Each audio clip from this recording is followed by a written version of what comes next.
Hi, Angela Fair here. I want to share one of my favorite watercolor tips today, and we're going to talk today about just starting a great beginning to your painting and some principles for getting off to a really great start, a painting that you're excited to just go after and work on completion. So let's just move down to my painting surface and we'll start looking at how I start a painting. Maybe it will give you some ideas.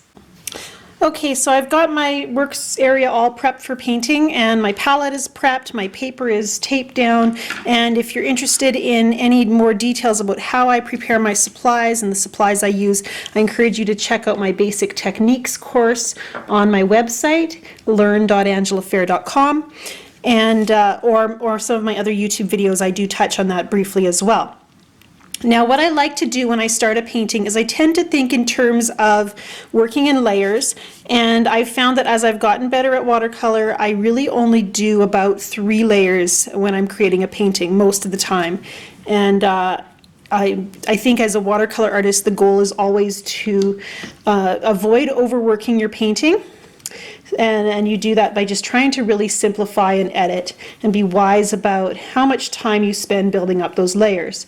At the same time, there are times when I do build up a lot of layers, and that's when I would want a really rich, deep, complex mixture of color on my paper.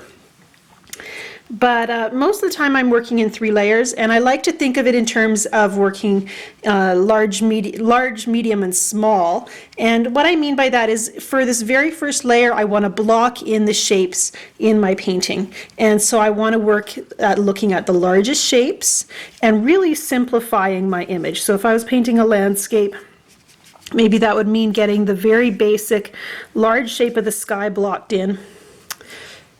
And I've been painting a lot of mountains lately. I'm working on a new course that's all focusing on mountains, and I'll be announcing that soon on my website and here on YouTube, so watch for that. And so most of the time, one of the largest shapes in your image is your sky. So for that large, medium, small, you want to block in that largest shape, your sky area. And then I have another large shape. If I'm making a landscape, maybe I have a large area of land.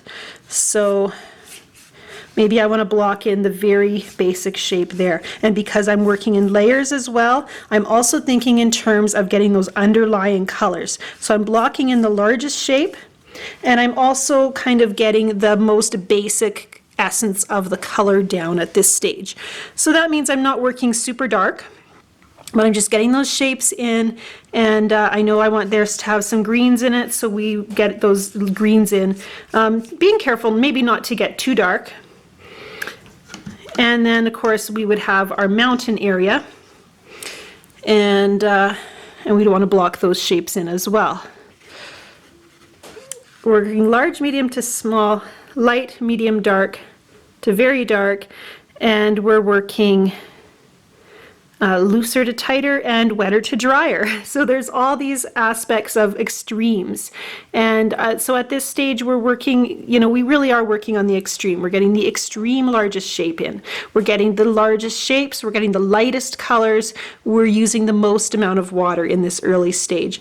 And all of those things can really help give us a skeleton, this framework for our painting. So it was just a few strokes and really just a few colors that helped me block in those 3 largest shapes and help me to know where everything's going to be positioned in my painting.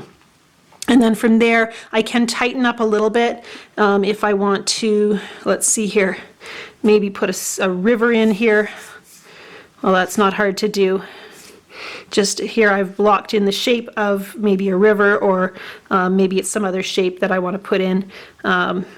A road or a band of trees, etc. That can be placed now as well, and we can start to put in even some of our darkest colors in this very first layer, just to show us where the dark tones are going to be. And so all of a sudden now I have my very basic framework for my painting in that very first layer, and this might be a good place to stop. and let things dry, and then move on to the second layer where we start to tighten up and refine all those shapes. So we're working really in watercolor. When I build a painting, I really like to think of it in working as from one extreme to the other. Light, medium, or large, medium, small. So we're building those largest shapes. We're blocking in those lightest colors. We're using a lot of water to let things flow so it stays nice and soft and pale, just to give us that framework to build on.